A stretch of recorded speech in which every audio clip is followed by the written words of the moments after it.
The dense canopy of Aokigahara forest, known as the Sea of Trees, swallowed the sunlight whole, leaving only a dim, greenish glow to navigate by.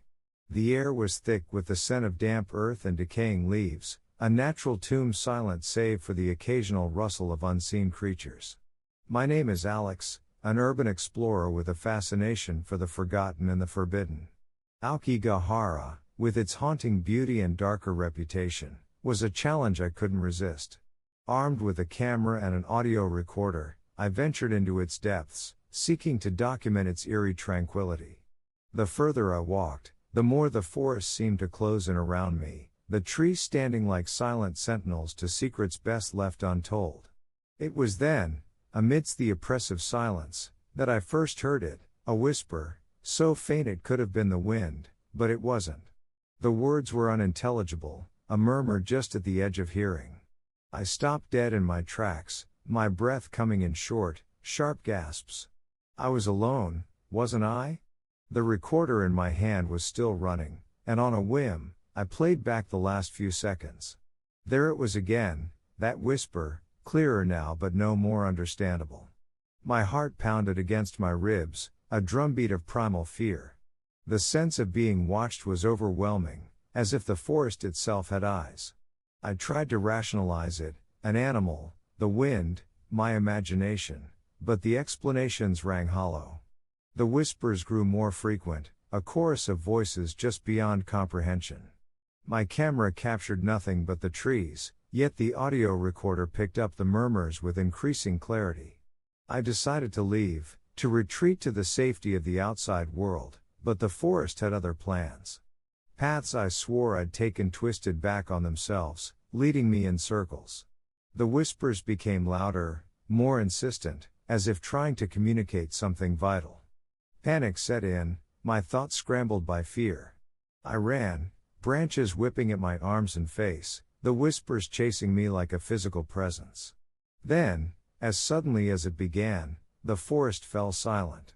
The whispers stopped. I stumbled into a clearing, the first sunlight I'd seen in hours blinding me. I was safe.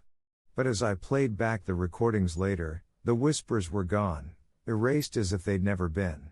The only evidence was the dread that clung to me, a reminder that some places hold mysteries we're not meant to understand. Aokigahara had spoken to me, and though I'll never know what it said, its voice haunts me still. Break time equals 5s, greater than the dense canopy of Aokigahara forest blocks out the sun, casting the world below into an eternal twilight. The air is thick with the scent of damp earth and pine, and the silence is oppressive, broken only by the occasional rustle of leaves or the distant cry of a bird. I came here seeking solitude, a break from the noise of Tokyo, but the forest has a way of making you feel anything but alone. My footsteps are muffled by the thick layer of moss and fallen leaves, each step a cautious venture into the unknown.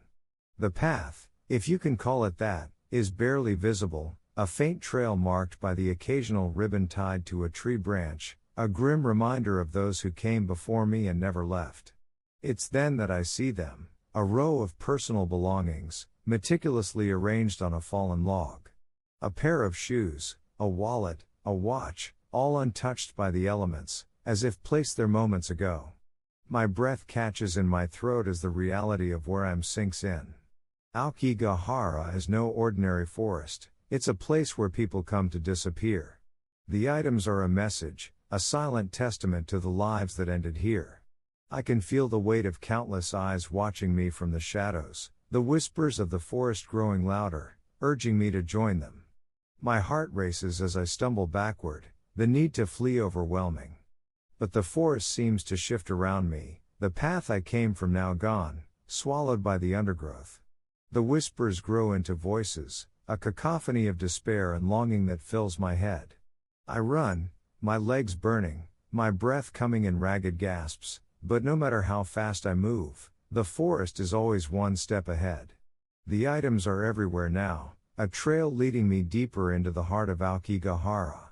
I realize too late that I'm not alone, that something is walking beside me, its presence a cold shadow at my side.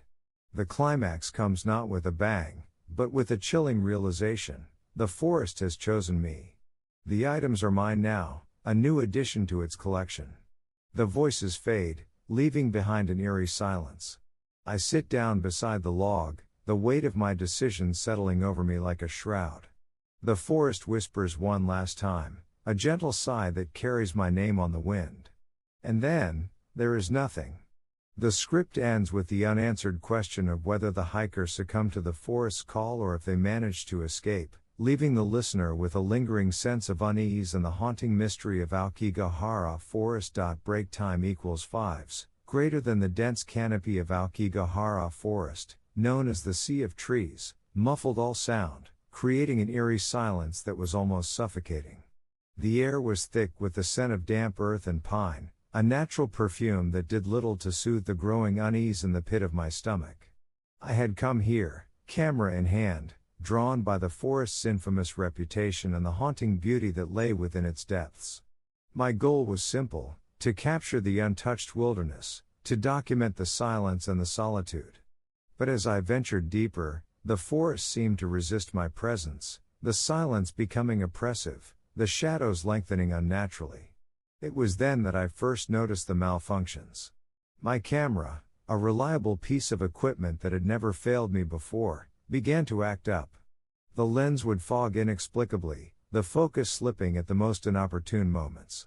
At first, I chalked it up to the humidity, to the cold seeping into the electronics.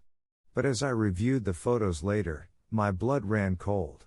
In every image taken near a particular gnarled tree, shadowy figures lurked at the edges, figures that hadn't been there when I pressed the shutter. My rational mind scrambled for explanations, tricks of the light, perhaps, or my own fatigue playing games with my eyes. Yet, the more I tried to dismiss them, the more the figures seemed to multiply, their forms becoming clearer, more defined. The whispers started soon after, faint at first, like the rustling of leaves, but gradually coalescing into voices, murmuring just beyond comprehension. I told myself it was the wind, but the air was still, the trees motionless.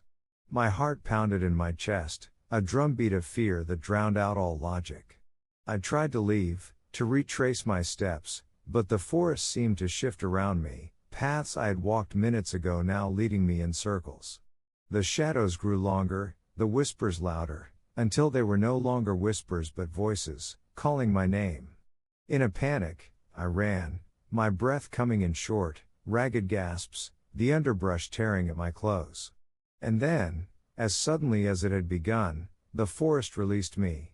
I stumbled out onto a familiar path, the sun blinding after the darkness of the trees.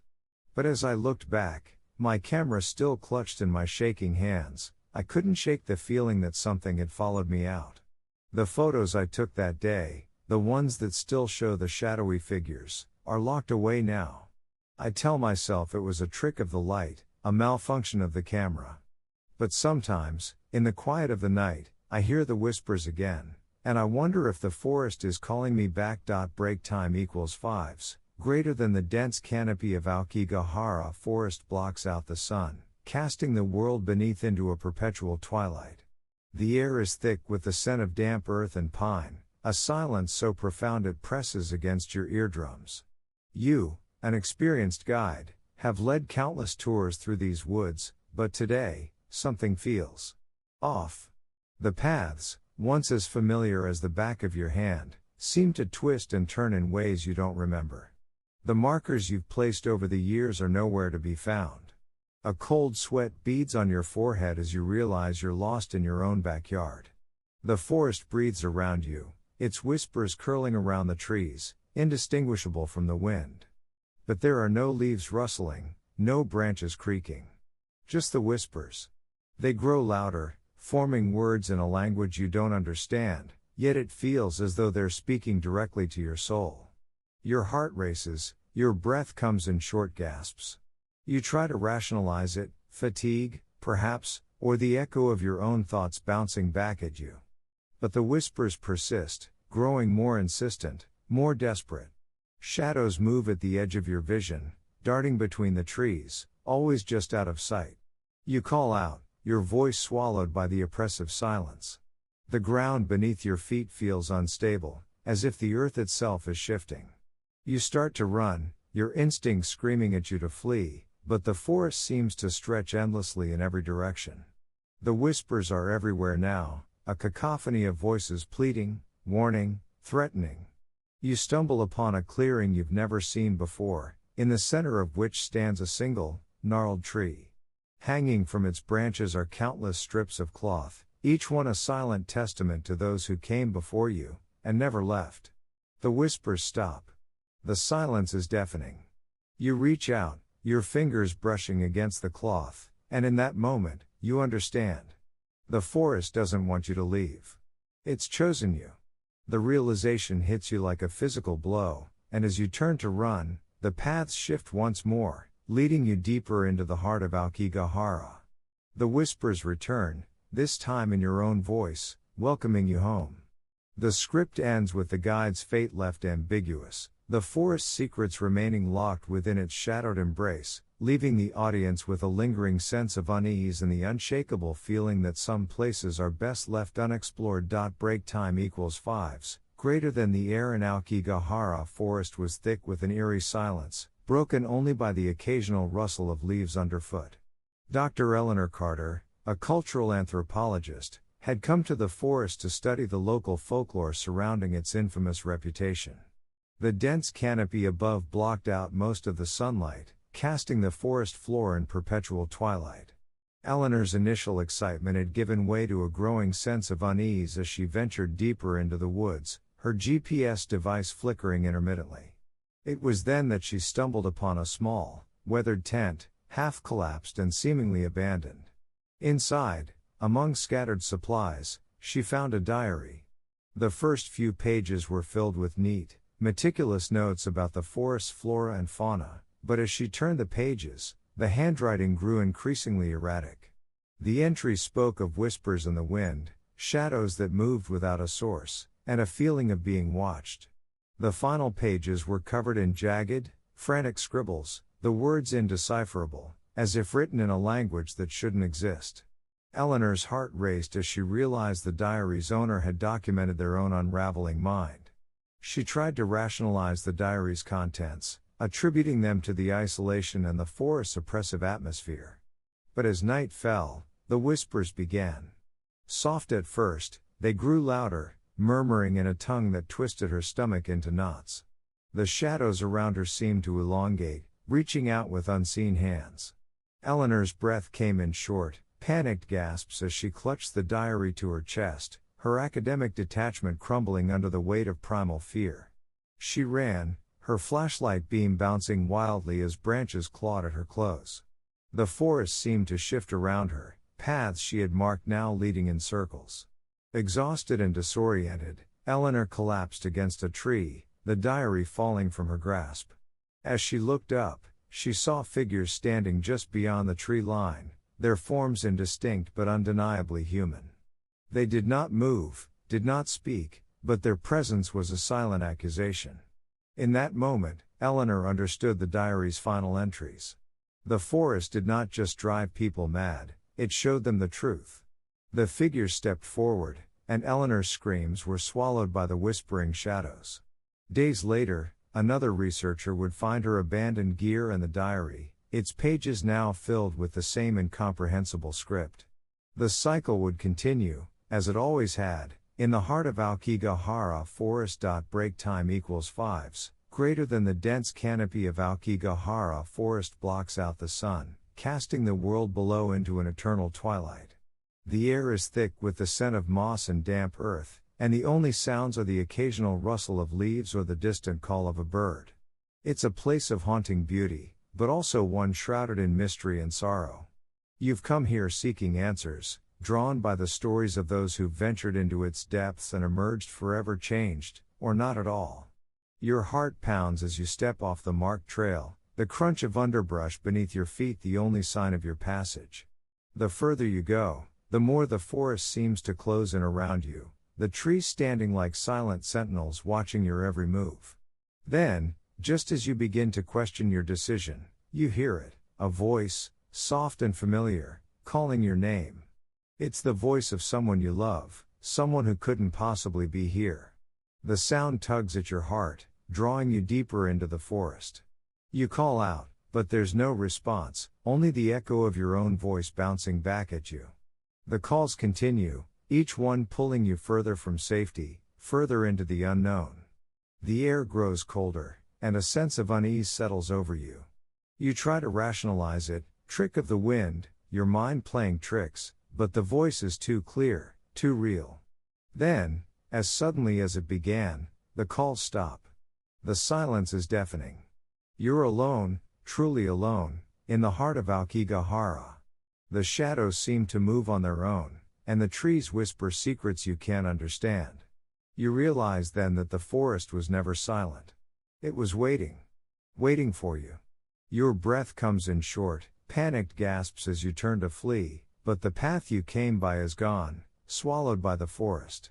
The voices start again, but this time they're not calling your name. They're laughing. The sound chills you to the bone. You run, branches tearing at your clothes, your heart threatening to burst from your chest. But no matter how fast you go, the laughter follows, growing louder, closer. Then, just as you think you can't go on, you break into a clearing. The laughter stops. The forest is silent once more. You're not sure if you've escaped or if the forest has simply decided to let you go, for now. As you stand there, panting, the first rays of sunlight break through the trees, illuminating the path back to the world of the living. But as you walk away, you can't shake the feeling that the forest is watching, waiting for you to return. And perhaps, one day, you will.